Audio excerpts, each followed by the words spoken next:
Hello guys, welcome again to my YouTube channel education Chacha. I hope आपने मेरी English vocabulary की पिछली videos देख ली होंगी, और अगर नहीं देखी तो अभी जाके देखिए और चैनल को सब्सक्राइब कर दीजिए। तो आज हम इस वीडियो में बात करेंगे प्रीएम्बल ऑफ इंडियन कॉन्स्टिट्यूशन यानी भारतीय संविधान के उद्देशिका के बारे में, और डिस्कस करेंगे उससे जुड़े कुछ इंपॉर्टेंट टर्म्स को। तो चलिए शुरू करते हैं। तो सबसे पहले जानते हैं कि उद्देशिका होती क्या है। व्हाट इज़ य preamble? The introductory part of a constitution or statute that usually states the reasons for and intent of the law. उद्देशिका संविधान का सार होता है, मतलब उसका निचोड़ होता है जो संविधान के लक्ष्य को प्रकट करता है, और संविधान का दर्शन भी इसके माध्यम से होता है। The preamble to the Constitution of India sets out guidelines which guide the people of the nation and to present the principles of the Constitution, and to indicate the source from which the document derives its authority and meaning. It reflects the hopes and aspirations of the people. उद्देशिका यह घोषणा करती है कि संविधान अपनी शक्ति सीधे जनता से प्राप्त करता है, और इसका प्रयोग संविधान निर्माताओं के मस्तिष्क में झांकने और उनके उद्देश्य को जानने में किया जाता है। अमेंडमेंट इन प्रीएम्बल, उद्देशिका में संशोधन। The preamble was amended only once on 18 December 1976, with most of the opposition being jailed during the emergency in India. The Indira Gandhi government pushed through several changes in the 42nd Amendment Act. भारतीय इतिहास में उद्देशिका को सिर्फ एक बार ही संशोधित किया गया है। इंदिरा गांधी के सरकार द्वारा 18 दिसंबर 1976 को आपातकाल के दौरान 42वें संशोधन अधिनियम के तहत यह किया गया। यह संशोधन भारतीय इतिहास का सबसे विवादित संशोधन माना जाता है। यहाँ पर आरोप लगाया गया था कि यह संशोधन व्यक्तिगत लाभ के लिए लाया गया है। Through this amendment the words socialist and secular were added between the words sovereign and democratic, and the words unity of the nation were changed to unity and integrity of the nation. इसी संशोधन के अंतर्गत समाजवाद और धर्मनिरपेक्ष शब्द को उद्देशिका में जोड़ा गया, और राष्ट्र की एकता शब्द को राष्ट्र की एकता और अखंडता से बदला गया। Important terms used in preamble, उद्देशिका में प्रयोग किए गए कुछ महत्वपूर्ण शब्द।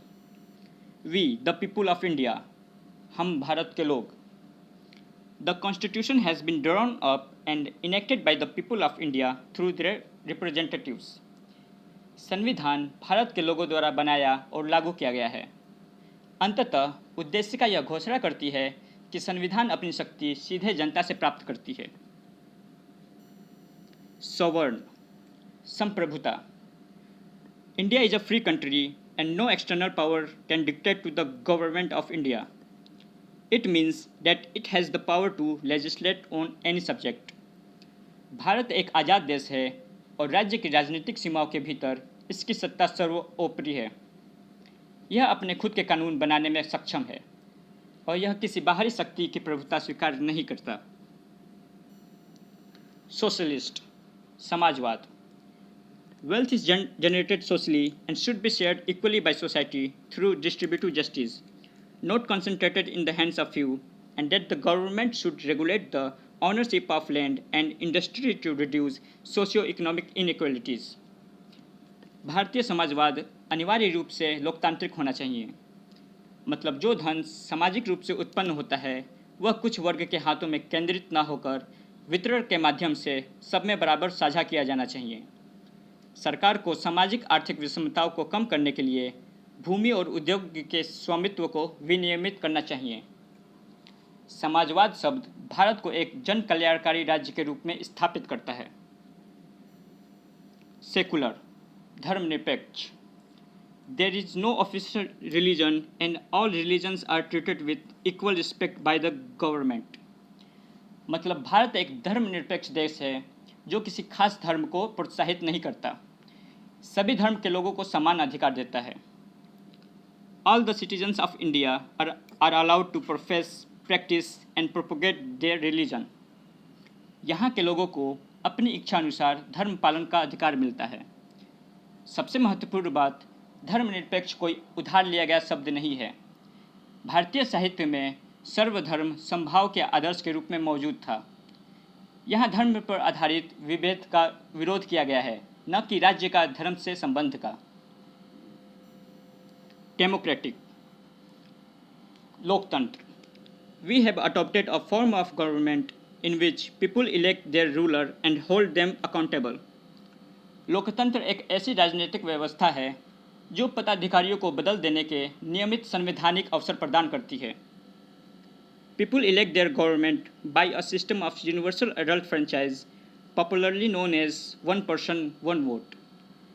भारत के लोग एक व्यक्ति एक वोट के तहत हर 5 साल पर अपना नेता चुनते हैं जो संसद में उनका प्रतिनिधित्व करता है। रिपब्लिक, गणतंत्र।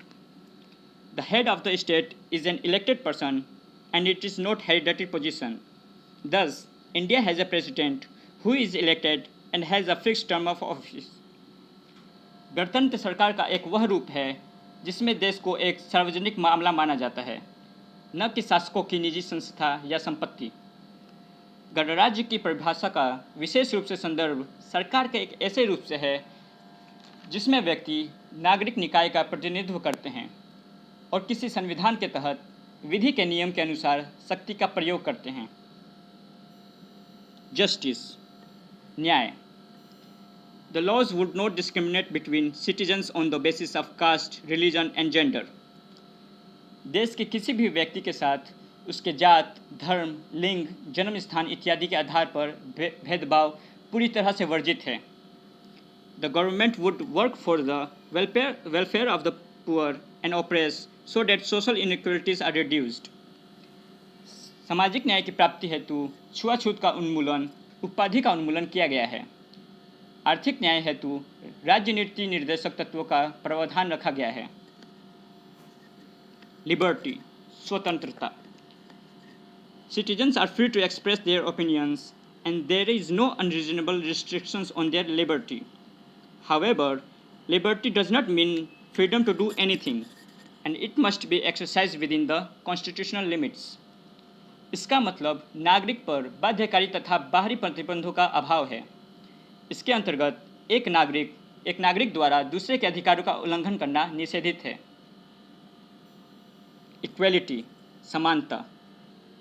All citizens are equal before law, irrespective of differences in socio-economic condition. इसके अंतर्गत देश के हर एक नागरिक को समान अधिकार और अवसर प्रदान किए गए हैं।